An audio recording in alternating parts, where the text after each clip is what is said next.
I'm going to be installing this kitchen tap mixer with this electric solenoid that enables me to turn on and off the tap by touching it.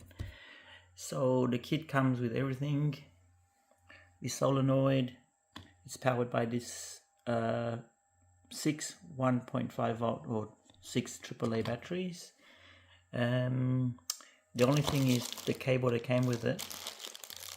This is actually too small, so I'm gonna be reusing the old hose from my old tap, and I'm just gonna use this new washer that it came with. Okay, so I've got the tap installed now. Here's the solenoid that actually triggers the on-off.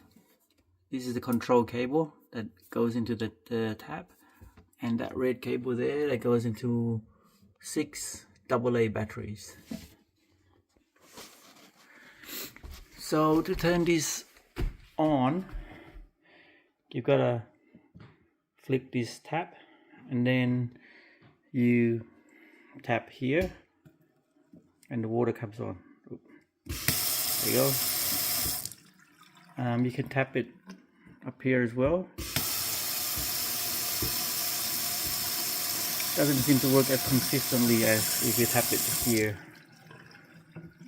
but I guess it's not working here at the moment, but here seems to be the most consistent. So you still have to have this in the on position and mix it to the wherever you want, hot, cold, or in the middle, and then just tap here. Oh, this one, it looks like you have to, it's not as consistent as the one down here.